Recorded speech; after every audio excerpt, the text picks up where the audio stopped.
आज के इस वीडियो में हम लोग इंटरनेट, कैरेक्टर रिप्रेजेंटेशन और बाइनरी अर्थमेटिक ये तीनों चैप्टर्स को हम रिवाइज करेंगे। इन तीनों चैप्टर्स के जो टॉपिक हमें रिवाइज करने हैं वो सारे टॉपिक यहाँ पर बोर्ड में लिखे हुए हैं। तो फिर इस वीडियो को स्टार्ट करते हैं। हमारा जो पहला टॉपिक है वो है व्हाट इज़ इंटरनेट। इंटरनेट क्या होता है? इंटरनेट जो शब्द है वो दो शब्दों से मिलकर बना है। एक शब्द है इंटर और दूसरा शब्द है नेट। इसका मतलब है इंटरकनेक्टेड नेटवर्क। इंटरनेट एक ऐसा नेटवर्क है जो कई सारे नेटवर्क्स को आपस में जोड़ता है। नेटवर्क क्या होते हैं? नेटवर्क में कंप्यूटर आपस में जुड़े होते हैं और इंटरनेट क्या काम करता है? उन नेटवर्क्स को आपस में जोड़ने का काम करता है। इस तरीके से इंटरनेट एक बहुत बड़े नेटवर्क के रूप में सामने आता है। इंटरनेट में दुनिया भर के सारे कंप्यूटर्स आपस में जुड़े हुए हैं, जिसका प्रयोग करके हम दुनिया में बैठे किसी भी व्यक्ति से आसानी से कम्युनिकेशन कर सकते हैं। अगला जो हमारा टॉपिक है वो है क्लाइंट और सर्वर। ये क्या है? इंटरनेट पर उपस्थित जितने भी कंप्यूटर हैं वो दो तरीके के होते हैं, या तो वो सर्वर होते हैं या फिर क्लाइंट होते हैं। अब ये सर्वर क्या है? सर्वर ऐसे मुख्य कंप्यूटर होते हैं जिनमें इंटरनेट पर उपस्थित डेटा स्टोर रहता है। हम लोग कई सारी वेबसाइट्स देखते हैं, यूट्यूब देख रहे हैं, तो यूट्यूब के जितने भी वीडियोस हैं ये कहीं ना कहीं तो स्टोर होंगे। ये कहाँ स्टोर हैं? ये सर्वर्स पर स्टोर हैं। ऐसे ही जितनी भी वेबसाइट्स हैं उनका जो डेटा स्टोर है वो सर्वर्स पर स्टोर होगा। तो सर्वर क्या है? इंटरनेट पर उपस्थित ऐसे कंप्यूटर जिन पर इंटरनेट का सारा डेटा स्टोर होता है, तो ऐसे कंप्यूटर सर्वर होते हैं। और दूसरे टाइप के जो कंप्यूटर हैं जो सर्वर से सूचना और जानकारी को प्राप्त करते हैं, ऐसे कंप्यूटर क्लाइंट होते हैं। जैसे हम लोग कोई वेबसाइट खोलना चाहते हैं तो हम क्या करेंगे? अपने कंप्यूटर में उस वेबसाइट का नाम टाइप करेंगे, एंटर प्रेस करेंगे। जैसे ही हम एंटर प्रेस करेंगे तो हम अपने कंप्यूटर से एक रिक्वेस्ट सर्वर तक भेजेंगे और सर्वर उस रिक्वेस्ट को एक्सेप्ट करके उस रिक्वेस्ट रिलेटेड डेटा हमारे कंप्यूटर तक भेज देगा। तो जो ये दूसरा कंप्यूटर है जिसको हम लोग यूज़ कर रहे हैं वो है क्लाइंट, और जहाँ से हमें डेटा मिला वो है सर्वर। तो सर्वर क्या है? इंटरनेट पर उपस्थित ऐसे कंप्यूटर जो कि इंटरनेट में उपस्थित डेटा को स्टोर करके रखते हैं। और क्लाइंट क्या है? ऐसे कंप्यूटर जो सर्वर से सूचना और जानकारी को प्राप्त करते हैं। अगला टॉपिक है www। ये क्या है? www का पूरा नाम है वर्ल्ड वाइड वेब। इसका पूरा नाम वर्ल्ड वाइड वेब है। ये इसको शॉर्ट में वेब भी कहा जाता है। ये क्या काम करता है? ये एक ऐसा सिस्टम है जो कि वेब पेजेस को क्रिएट करता है और आपस में लिंक करने का काम करता है। ये कैसे काम करता है? एक जैसे वेबसाइट है तो उसका जो डेटा होगा वो अलग अलग सर्वर्स पर हो सकता है। तो जब हम उस वेबसाइट को खोलते हैं तो उस वेबसाइट का सारा डेटा हमारे कंप्यूटर तक आ जाता है, भले ही वो अलग अलग सर्वर्स पर स्टोर है। तो ये कैसे हो पाता है? ये वर्ल्ड वाइड वेब के द्वारा हो पाता है। वर्ल्ड वाइड वेब के पास इन वेब पेजेस का एड्रेस होता है। उस एड्रेस की सहायता से ये सारे वेब पेजेस का डेटा एक वेबसाइट के रूप में इकट्ठा कर पाता है, हमारे सामने प्रस्तुत कर पाता है। अगला टॉपिक हमारा है HTML। ये क्या है? HTML का पूरा नाम है hyper text markup language. Hyper text markup language ये एक ऐसी लैंग्वेज है जिसका यूज़ करके वेबसाइट्स लिखी जाती हैं या वेबसाइट्स को क्रिएट किया जाता है। जैसे हम लोग सी लैंग्वेज पढ़ते हैं तो सी लैंग्वेज का यूज़ करके हम प्रोग्राम्स बनाते हैं और सॉफ्टवेयर भी बना सकते हैं। इसी तरीके से अगर हमें एक वेबसाइट बनानी है, एक वेबसाइट का निर्माण करना है, तो हमें HTML आनी चाहिए। HTML क्या है? एक मार्कअप लैंग्वेज है जिसको यूज़ करके हम वेबसाइट्स वगैरह बना सकते हैं। अगला जो टॉपिक है वो है वेबसाइट। ये वेबसाइट क्या होता है? इंटरनेट पर जितनी भी सूचनाएं हैं, जितनी भी जानकारियां हैं वो वेब पेजेस के रूप में स्टोर रहती हैं। तो वेबसाइट क्या है? उन सारे वेब पेजेस का कलेक्शन है, उन सारे वेब पेजेस का एक समूह है। वेबसाइट को हम एक बुक की तरह समझ सकते हैं। जैसे एक बुक होती है, बुक में बहुत सारे पेजेस होते हैं और पेजेस में, उन सारे पेजेस में कई सारी इन्फॉर्मेशन होती हैं। तो जब हम बुक खोलते हैं और उसके सारे पेज को पलटते हैं तो हमें वो इन्फॉर्मेशन मिलती है। उसी तरीके से वेबसाइट क्या है? एक बुक के समान है। वो जो वेबसाइट है वो कई सारे पेजेस से मिलकर बनी होगी और वो जो पेजेस हैं उनको हम वेब पेज कहते हैं, और ये जो पेजेस हैं ये आपस किसी लिंक के द्वारा जुड़े होते हैं। अगला जो टॉपिक है वेब पेज। वेब पेज आपको समझ में आ गया होगा। वेब पेज क्या है? वेबसाइट जिन पेजेस से मिलकर बनी होती है वो सारे पेजेस वेब पेज हैं। अगला टॉपिक है सर्च इंजन। सर्च इंजन एक ऐसा टूल होता है जिसका यूज़ करके हम सूचना या जानकारी को ढूंढने का काम करते हैं। जैसे इंटरनेट पर अगर हमें कोई इन्फॉर्मेशन ढूंढनी है तो हम किसका यूज़ करते हैं? गूगल का यूज़ करते हैं। तो ये गूगल क्या है? एक सर्च इंजन है। इस पर हम जो भी सर्च टर्म टाइप करेंगे और एंटर प्रेस करेंगे तो ये इंटरनेट पर उपस्थित उस सर्च टर्म से सारी जानकारी को हमारे सामने रख देगा। तो गूगल क्या है? एक सर्च इंजन है। इसी तरीके से याहू, बिंग, ये सभी क्या है, सर्च इंजन है। अगला टॉपिक है प्रोटोकॉल। प्रोटोकॉल क्या है? प्रोटोकॉल नियमों का एक सेट होता है जिनका पालन करके जो कंप्यूटर्स हैं वो आपस में कम्युनिकेट करते हैं। तो प्रोटोकॉल्स में हमें जो सबसे पहला प्रोटोकॉल पढ़ना है वो है TCP/IP। ये क्या है? ये एक ऐसा प्रोटोकॉल है जो कंप्यूटर्स को आपस में कम्युनिकेट करने की सुविधा देता है। हम लोग अलग अलग कंपनीज़ के कंप्यूटर यूज़ करते हैं। एसर का हो सकता है, कोई डेल का कंप्यूटर हो सकता है, एप्पल का कंप्यूटर हो सकता है, और इनमें अलग अलग तरीके के ऑपरेटिंग सिस्टम भी होते हैं। और इन सारी चीज़ों के होने के बावजूद भी हम उन सभी कंप्यूटर्स के बीच में सूचना और जानकारी का आदान प्रदान कर सकते हैं। ये क्यों हो पाता है? ये TCP/IP के द्वारा हो पाता है। इसका पूरा नाम होता है ट्रांसमिशन कंट्रोल प्रोटोकॉल, या इसी को हम इंटरनेट प्रोटोकॉल कहते हैं। ये TCP/IP एक गाइडलाइन जारी करता है जिसका पालन करके ये सारी कंप्यूटर बनाने वाली कंपनियां अपने हार्डवेयर को बनाती हैं। अगला है फाइल ट्रांसफ़र प्रोटोकॉल। ये क्या है? ये एक ऐसा प्रोटोकॉल है जो इंटरनेट पर फाइल्स को डाउनलोड और अपलोड करने की सुविधा देता है। अगला है HTTP, hyper text transfer protocol. Hyper text transfer protocol क्या है? इंटरनेट पर जितनी भी वेबसाइट्स हैं, जितने भी जानकारियां हैं, वो हाइपर टेक्स्ट के रूप में हैं। अभी हमने हाइपर टेक्स्ट के बारे में पढ़ा, HTML के बारे में पढ़ा। जो भी हम वेबसाइट बनाते हैं वो हाइपर टेक्स्ट मार्कअप लैंग्वेज को यूज़ करके बनाते हैं। तो इंटरनेट पर जो भी जानकारियां हैं वो हाइपर टेक्स्ट के रूप में उपस्थित हैं। तो इंटरनेट पर हाइपर टेक्स्ट के रूप में जानकारियों का आदान प्रदान करने के लिए हाइपर टेक्स्ट ट्रांसफ़र प्रोटोकॉल का यूज़ होता है। अगला है VoIP। इसका पूरा नाम है वॉइस ओवर इंटरनेट प्रोटोकॉल। हम लोग इस प्रोटोकॉल का यूज़ करके इंटरनेट पर ऑडियो कॉल कर सकते हैं, यानी ऑडियो कॉल करने की ये सुविधा देता है हमें ये वाला प्रोटोकॉल। अगला है जो प्रोटोकॉल है वो है टेलनेट। टेलनेट क्या काम करता है? टेलनेट हमें रिमोट कंप्यूटर को एक्सेस करने की सुविधा देता है। रिमोट कंप्यूटर का मतलब है कि कोई ऐसा कंप्यूटर जो बहुत दूर स्थित है, उस बहुत दूर स्थित कंप्यूटर को अगर हम एक्सेस करना चाहते हैं तो वो हम टेलनेट प्रोटोकॉल के द्वारा कर पाते हैं। इस सुविधा को यूज़ करने के लिए पहले हमें उस रिमोट कंप्यूटर पर लॉगिन करना पड़ता है, उसके बाद हम उसको एक्सेस कर सकते हैं। अगला हमारा टॉपिक है मेमोरी यूनिट्स। मेमोरी यूनिट्स क्या होती हैं? जिस तरीके से लंबाई को मापने के लिए उसके मात्रक होते हैं सेंटीमीटर, मीटर, द्रव्यमान को मापने के लिए किलोग्राम, ग्राम, ये सारे मात्रक हैं, उसी तरीके से कंप्यूटर की मेमोरी को मापने के लिए कई सारे मात्रक हैं। उन सभी मात्रकों को हम मेमोरी यूनिट कहते हैं। अब कौन कौन से मात्रक होते हैं? सबसे छोटा जो मात्रक है वो है बिट। बिट का मतलब होता है बाइनरी डिजिट, यानी कंप्यूटर के अंदर जो भी डेटा स्टोर होता है वो 0 और 1 के रूप में स्टोर होता है। तो उन्हीं 0 और 1 को हम क्या कहते हैं? बिट कहते हैं। बिट से बड़ा जो मात्रक है वो है निबल। निबल से बड़ा मात्रक होता है बाइट। बाइट से बड़ा मात्रक होता है किलोबाइट। और किलोबाइट से बड़ा मात्रक है मेगाबाइट। मेगाबाइट से बड़ा मात्रक है गीगाबाइट। गीगाबाइट से बड़ा मात्रक है टेराबाइट। और भी कई सारे मात्रक होते हैं। अब सबसे छोटा मात्रक है बिट, और 4 बिट से मिलकर एक निबल बनता है। 4 बिट के समूह को हम कहते हैं एक निबल। और जो ये बाइट है ये 8 बिट का समूह होता है, यानी ये 8 बिट से मिलकर बनता है। और अगला जो मात्रक 1 किलोबाइट है ये 1024 बाइट से मिलकर बनता है। इसके बाद 1 मेगाबाइट, इसमें भी 1024 किलोबाइट होते हैं। इसके बाद गीगाबाइट, इसमें 1024 मेगाबाइट होते हैं। इसके बाद है 1 टेराबाइट, ये 1024 गीगाबाइट से मिलकर बनता है।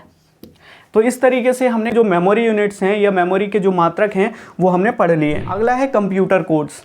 कंप्यूटर में हम कुछ भी टाइपिंग करने के लिए या कंप्यूटर को इंस्ट्रक्शन देने के लिए हम कीबोर्ड का यूज़ करते हैं या माउस का यूज़ करते हैं। हम माउस के बटन दबाकर उसको इंस्ट्रक्शन देते हैं या इनपुट देते हैं, या फिर कीबोर्ड के बटन दबाकर उसको इनपुट देते हैं, और कंप्यूटर वो हमें सारे काम करके दिखा देता है। लेकिन कंप्यूटर को जो हमने इनपुट दिया वो इनपुट पहले बाइनरी डिजिट्स में बदला जाता है, यानी बाइनरी संख्याओं के रूप में बदला जाता है, और अंदर प्रोसेसिंग होती है, उसके बाद हमें आउटपुट दिखाई देता है। तो जो हमने इनपुट दिया उसको कंप्यूटर बाइनरी में बदलने के लिए अलग अलग तरीके के कंप्यूटर कोड्स का यूज़ करता है। वही कंप्यूटर कोड्स हमें आज यहाँ पर पढ़ने हैं। पहला जो कंप्यूटर कोड हमें पढ़ना है वो है BCD।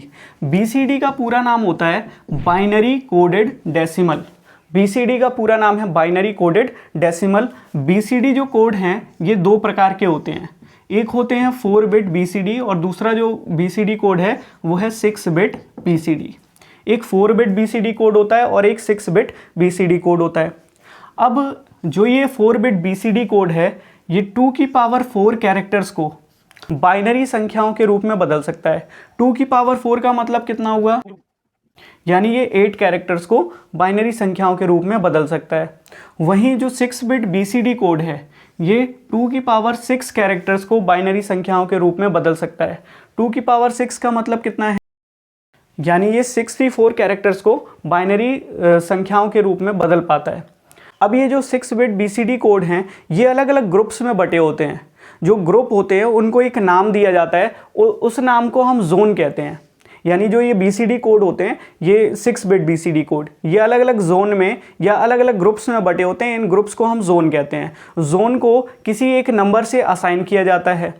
तो जो 6 बिट BCD कोड लिखे जाते हैं, वैसे तो इसमें 6 बिट का यूज़ होता है, 6 डिजिट्स का यूज़ होता है, 6 बाइनरी डिजिट का यूज़ होता है। इन 6 बाइनरी डिजिट में जो स्टार्टिंग के 2 बिट्स होती हैं या स्टार्टिंग के 2 जो नंबर होते हैं वो जोन को रिप्रेजेंट करते हैं, और बाकी के जो 4 बिट हैं, जो बाकी के 4 नंबर्स हैं, वो बाइनरी वैल्यूज़ होती हैं। तो जो 6 बिट BCD कोड हैं उसमें स्टार्टिंग की जो बिट्स होती हैं वो जोन बिट होती हैं, और उसके बाद जो 4 बिट होती हैं वो एक्चुअल बाइनरी वैल्यूज़ होती हैं। अगला है एब्सिडिक, EBCDIC। EBCDIC इसका पूरा नाम है extended binary coded decimal interchange code. ये जो कोड हैं ये 8 बिट्स के होते हैं।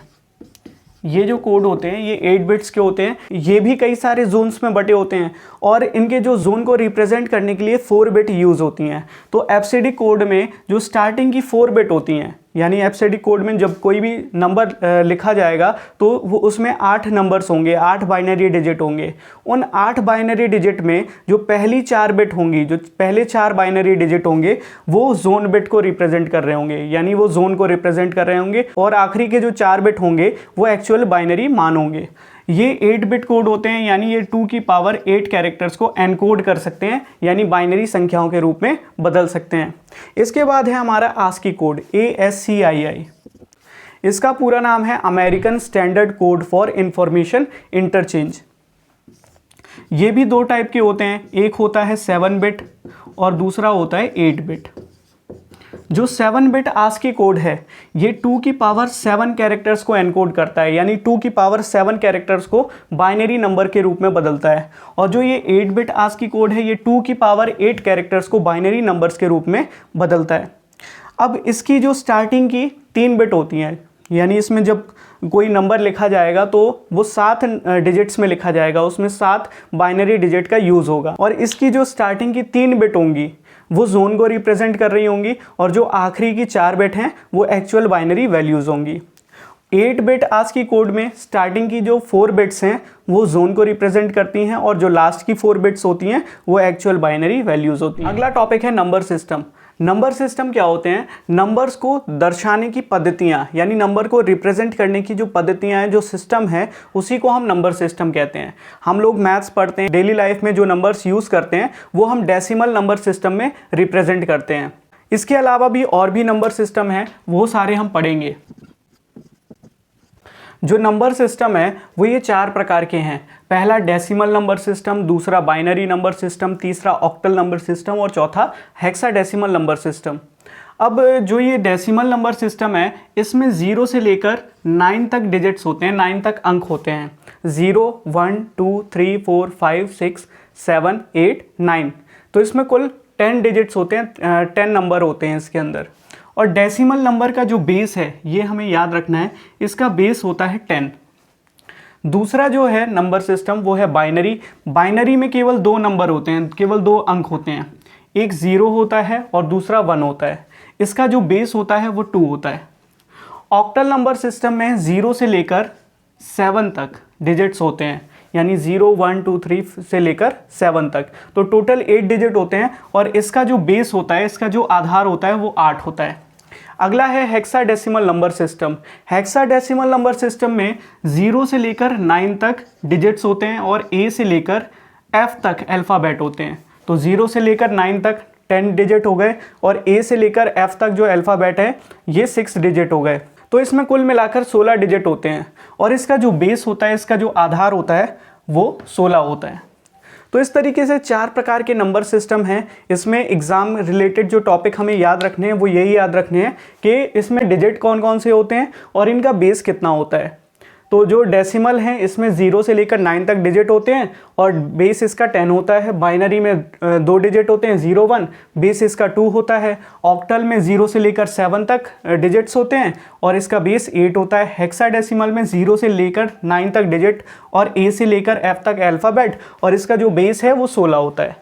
तो ये हमें याद रखना है। ये सारी चीज़ें आपने 9th क्लास में पढ़ी होंगी और 10th के बोर्ड एग्जाम में भी ये पूछी जा सकती है। अगला जो हमें टॉपिक पढ़ना है वो है कन्वर्जन, डेसिमल से बाइनरी में और बाइनरी से डेसिमल में। सबसे पहले हम डेसिमल से बाइनरी में कन्वर्जन को देख लेते हैं। तो डेसिमल से बाइनरी कन्वर्जन को सीखने के लिए हम यहाँ पर एक एग्जाम्पल लेते हैं। हम यहाँ पर एक क्वेश्चन को सॉल्व करेंगे, उससे आपको एक आइडिया लग जाएगा कि डेसिमल से बाइनरी में नंबर को कैसे बदला जाता है। सबसे पहले हम यहाँ पर कोई नंबर ले लेते हैं, मान लेते हैं नंबर है 12 और यहाँ पर बेस लगा हुआ है 10। इसका मतलब ये जो नंबर है ये डेसिमल नंबर सिस्टम में लिखा हुआ है।